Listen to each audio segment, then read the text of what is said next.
a very common observation in the landscape is that hilltops are round.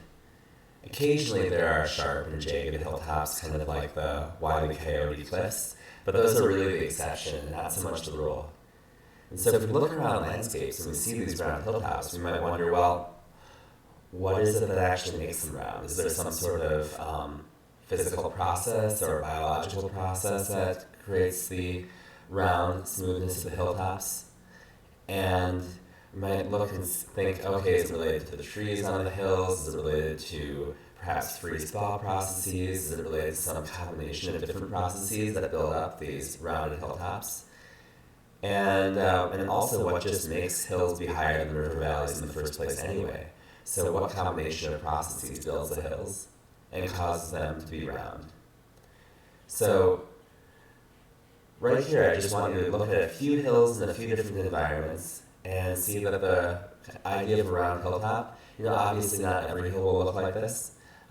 We've seen examples that aren't. I've shown you examples of mesas and plateaus with different hardnesses of rocks. But right now I'm just looking at like one single rock type, one kind of single hill slope shape, and let's just take a couple looks at this, all right? So this first one, obviously round in Scotland.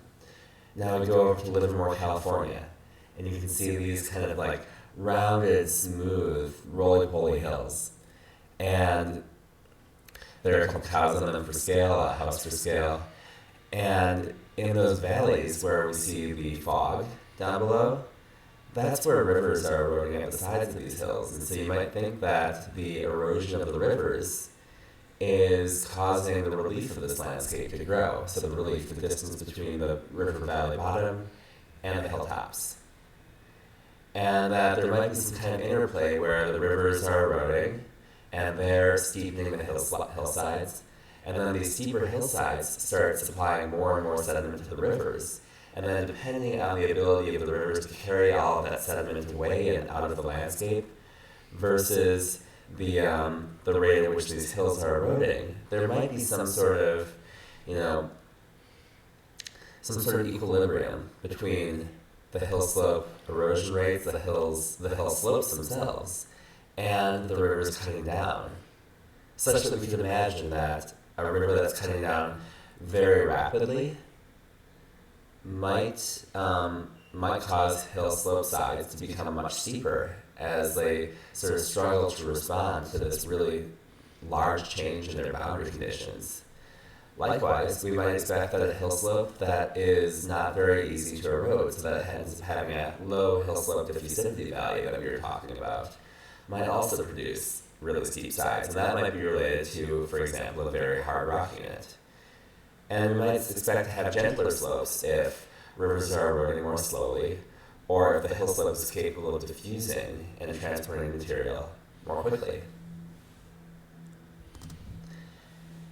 Here's an example of a hill slope that's underlain by bedrock, as you can see. And so I just wanted to show you that this isn't just something that happens in, hills that are made up of some kind of loose material that can feel like it can move around and smooth everything out. And so this, if you look at this, I want you to think back to what we were talking about with soil formation and with the soil formation functions, or the regolith formation functions, or soil production functions. They come under many names, but more often soil regolith production. So these functions are telling us about how this rock is being transported into mobile material, and then that mobile material is capable of being moved off the hillsides, right? So if this were just a rocky hill with no soil production, then what we would expect is that there might be a shape that's associated with the dip of the rocks and the overall path that the rivers were taking as they were eroding the sides. But here we actually see this rounded shape, so we know that there's something else happening in the realm of hill slope processes. And this is an example from the Philippines. These are some karstic hills, so these are all in limestone, and there's been a dissolution at the sides. And you might see that these slopes of the hills are very, very straight, and they look like they're maybe like 30, 35 degrees, and that's pretty close to what we call the angle of repose. That's the angle at which material starts to move down slope just freely in a sand pile. So different materials will have different angles of repose, but most geological materials have an angle of repose of 30 to 35 degrees that corresponds to a coefficient of friction, coefficient of internal friction that is, of about 0.6. And you can think back to introductory physics classes and the block on an inclined plane to think about how that might be solved. We'll also go into that a bit more when we talk about landslides. So on the tops of these hills, though, even though we have these very planar sides, they don't end in sharp, peaky triangles. Rather, they end in this small, rounded section. And so we can look at the sides of the hills and think, okay, even though they're very steep and probably eroding quickly, there is still a rounded hilltop. And so we have this picture from the air of a landscape in California in the U.S., and we can see different channels eroding into the sides of the landscape, and then rounded hill slopes between them that are really well accentuated by the shadows of this time of day.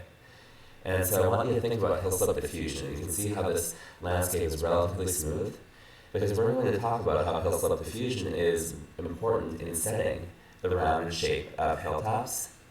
And as a matter of fact, the hilltops end up solving to the shape of a parabola.